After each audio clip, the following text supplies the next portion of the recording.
Quick rise of artificial intelligence platforms like ChatGPT has led many cyber experts to raise the alarm around the need for its regulation.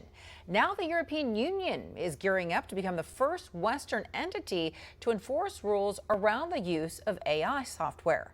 The proposed mandatory regulations could become a potential model for policymakers around the world. Christian Hammond is the director of the Center for Advancing Safety of Machine Intelligence, and he joins me now live. Hi, Christian. Thanks for being with us. Good to see you again.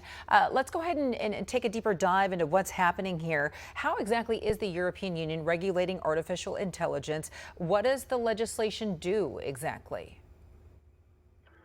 Well, at its core, the regulations are aimed at dividing out different kinds of uses of AI, and they're looking at it from the point of view of there are some uses that are just unacceptable.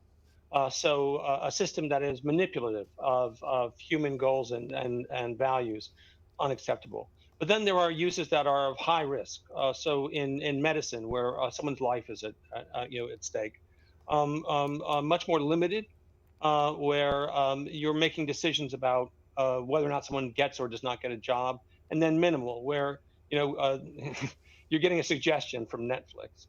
And the notion is that that framework of unacceptable, high, limited, and minimal risk define what you need to do. And so for high risk systems, you really need to have greater transparency around where the data comes from, a real explanatory component.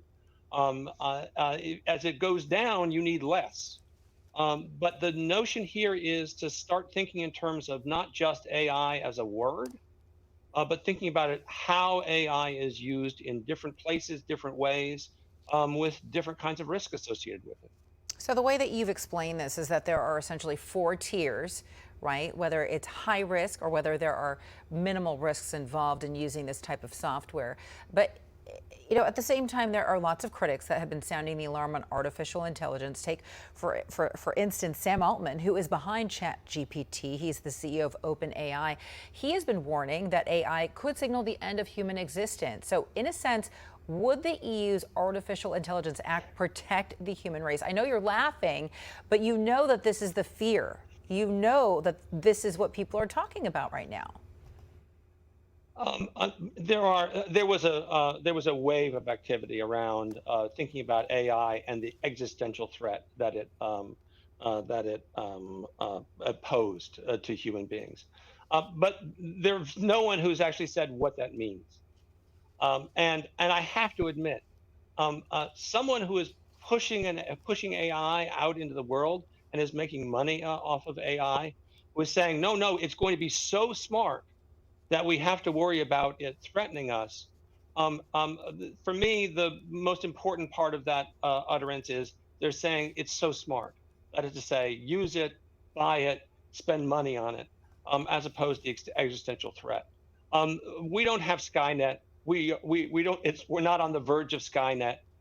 They're not that smart, and in fact, they are sort of idiot savants.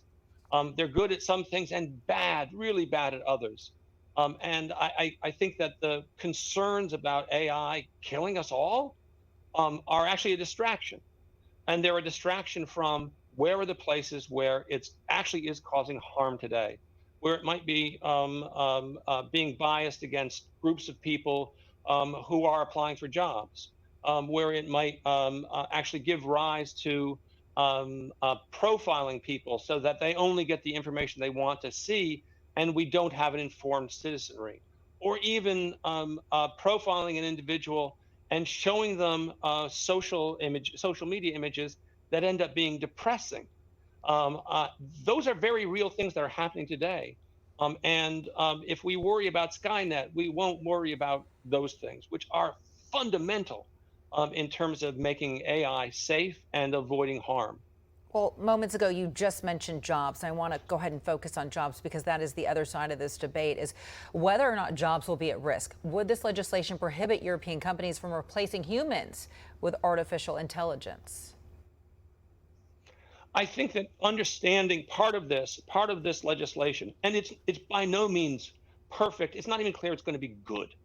but just step forward in trying to wrangle AI as opposed to waiting for all the ill effects to happen.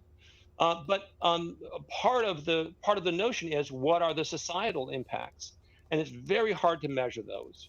But as we are seeing AI move forward, um, I think we're seeing less in the way of jobs going away and more in the way of them morphing into other things. So it could very well be that we are not going to need as many marketing people, but we're going to need more prompt engineers. And it turns out the people who are really good at prompt engineering for marketing are ex-marketing people. So I think we're certainly going to see a disruption.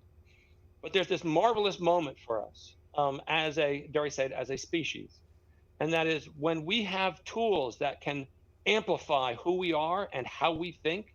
We have a choice. We can either do the same amount with less because the machine is helping us, or we can do more. And so we can do more in medicine. We can do more in law to give people access to justice. And there is a moment in time for us where we have All to right, decide, Christian, I'm going to will have we to have leave it right there. AI We will amplify us? be right back.